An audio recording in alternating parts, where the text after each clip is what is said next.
Hi, and welcome to episode 2 of the Therapy Thursday podcast. This week, we're going to explore why counselling can make stress, depression, and anxiety a lot worse. Now, this is something which really needs addressing because often it's one of the most widely available therapies for these mental illnesses.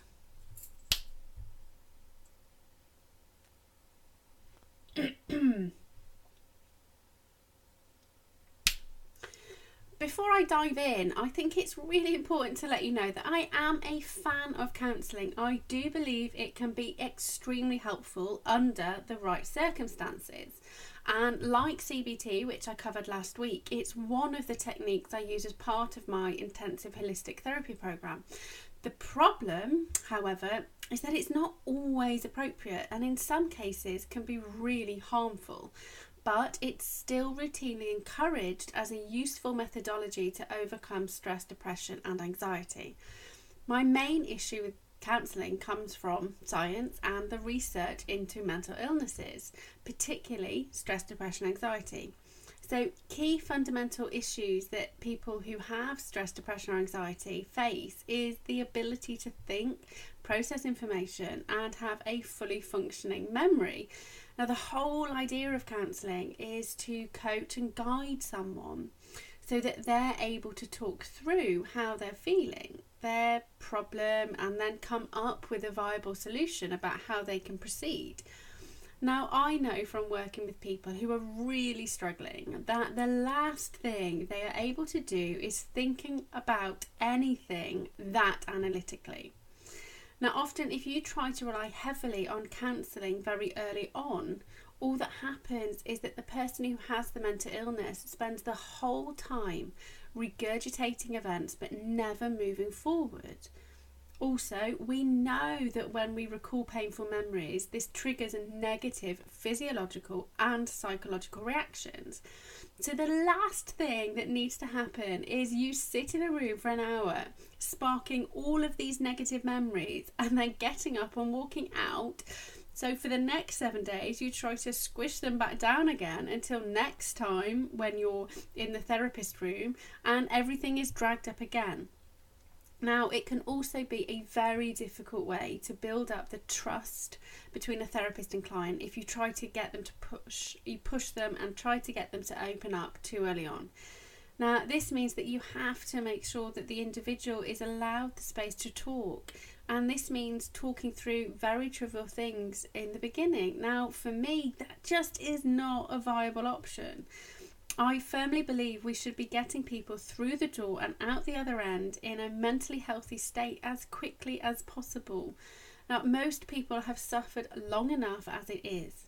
Having to talk your way to mental health over a 3 or 4 year period is just nonsense.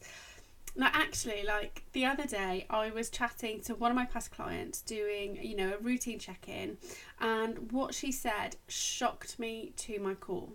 She had been through my intensive holistic therapy program and radically changed her life, personality and mental health in the 12-week time periods. Now, actually, to be fair, if I'm being honest, she really shifted an awful lot in the first 6 weeks. Now, anyway, she was out with her friends and they were having a coffee and a cake, and one of them mentioned, just by chance, how much happier she seemed and as though she was a different but better person, and just inquired as to what she'd done. And then obviously my past client said that she'd had 12 weeks of help from me and she was as good as new. And then her friend said that she had been receiving weekly counselling sessions for the past 10 years. Now, I know that my reaction was not the most professional when she told me, because my jaw literally dropped and hit the floor. I mean, could you imagine thinking that you're on the road to recovery but only improving a little bit over that whole time? Now, don't get me wrong, I do love all of my clients, even when they're driving me batty, but there is no way I would ever want to be helping them for 10 years straight. That is more intense than many marriages. Now, I know I've just got a little bit sidetracked, but I think this story really helps encapsulate why counselling can sometimes not be the most helpful in enabling you to become mentally healthy. Now, thankfully, this lady isn't suffering and isn't struggling. She seems to be okay. She just isn't moving forward. And now the problem is that when a therapy fails, if it fails, that the person who is struggling with the mental illness believes that they are unfixable. No one tells them that sometimes counselling isn't the right therapy, or possibly that the counsellor just isn't the right fit for them. And it's this lack of communication which is the thing that often keeps somebody trapped in their mental illness for many more years to come. Now, my hardest clients to convince that they can get better tend to be the ones who've tried things before, and even though we explore the reason for that not working, deep down, right until the very end, they are 100% convinced that they can never get better, that they will be that one client that fails. Now, if you hold this in your mind when you enter any therapy, you are just waiting for disaster to strike. So if you're struggling with stress, depression or anxiety and have been offered counselling, ask yourself these really simple questions before you proceed. Number 1, do you like the counsellor, and do you think there's somebody that you could get on with? Number 2, are you struggling to think, process information and recall memories? And number 3, are you ready to explore some of your scariest life moments and work out how to leave them in the past?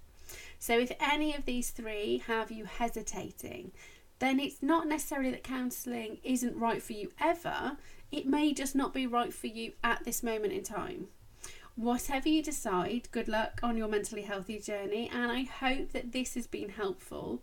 Now, don't forget to subscribe so that you never miss an episode, and if you need a little help, use the link below to book your free mini therapy session with me so that you can take the next right step in your mentally healthy journey. Have a wonderful rest of your day, and I will catch up with you again soon.